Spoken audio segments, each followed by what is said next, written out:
Refer to table 14.7 chapter 14। तो ये मैंने वहाँ से टेबल ले लिया। Find the probability that a student obtained less than 20% in the mathematics test. तो ये हमारे पास एक टेबल है एक क्लास के स्टूडेंट्स का, टोटल 90 स्टूडेंट्स हैं क्लास में, ओके।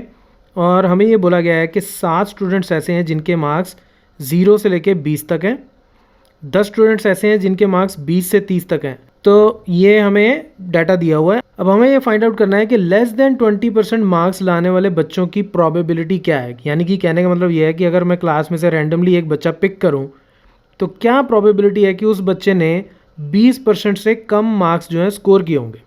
ठीक है, देखो आंसर तो बड़ा सिंपल सा है कि 0 से लेके 20, ठीक है, 0 से लेके 20, क्योंकि 20% से कम तो यानी कि वो इसी रेंज में आएगा, राइट।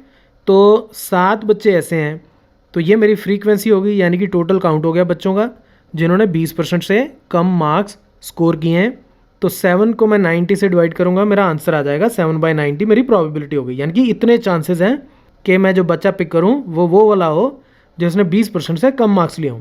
अब एक बड़ा ही जेन्युइन सा क्वेश्चन आपके दिमाग में आ सकता है, अगर बच्चे ने मान लो एग्जैक्टली 20 मार्क्स लिए हों तो वो यहाँ पे कंसिडर होगा कि यहाँ पे कंसिडर होगा, क्योंकि 20 यहाँ पे भी लिखा है, 20 यहाँ पे भी लिखा है, राइट। अब हम ये कैसे कह सकते हैं कि ये जो रेंज है ये 20 से कम वाली रेंज है, इसमें 20 नहीं आता, 20 को हम यहाँ पे कंसिडर करेंगे। ऐसा क्यों?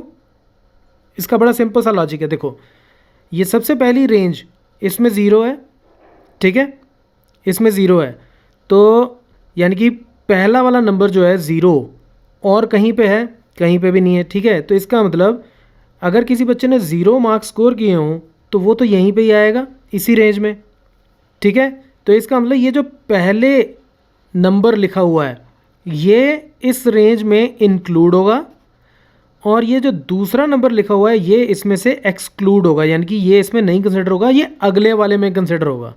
तो 20 यहाँ कंसिडर होगा, 30 यहाँ कंसिडर होगा, 40 यहाँ कंसिडर होगा। अगर किसी ने 50 नंबर लिए हैं तो 50 वाला बच्चा इस रेंज में आएगा, राइट। तो इस तरह की ऑब्जर्वेशंस बड़ी ज़रूरी होती हैं ऐसे क्वेश्चंस को सॉल्व करने के लिए। तो इस क्वेश्चन का आंसर क्या आ जाएगा? 7/90 will be the answer, okay. अब दूसरे पार्ट पे चलते हैं। Find the probability that a student obtained marks 60 और अबव।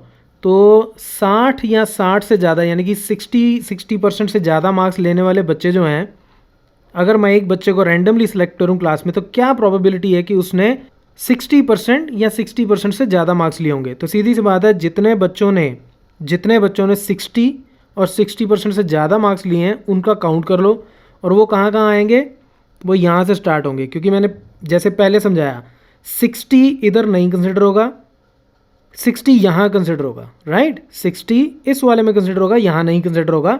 तो एक तो ये रेंज हो गई जिन्होंने 60 से लेकर 70 तक नंबर लिए हैं, और 70 एंड अबव, तो यानी कि ये टोटल जो है ये 60 एंड अबव हो गया ये सारा। तो मतलब 15 + 8 यानी कि 23 divided by total number of students 90 is the answer.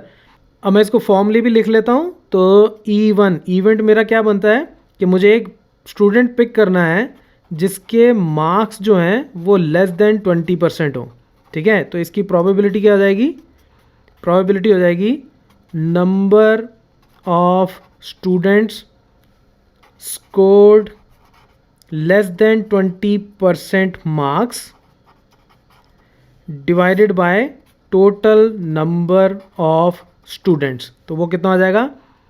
7 बच्चे ऐसे हैं जिन्होंने 20% से कम मार्क्स लिए हैं, divided by total number of students 90 is the answer. और दूसरे पार्ट में क्या आ जाएगा?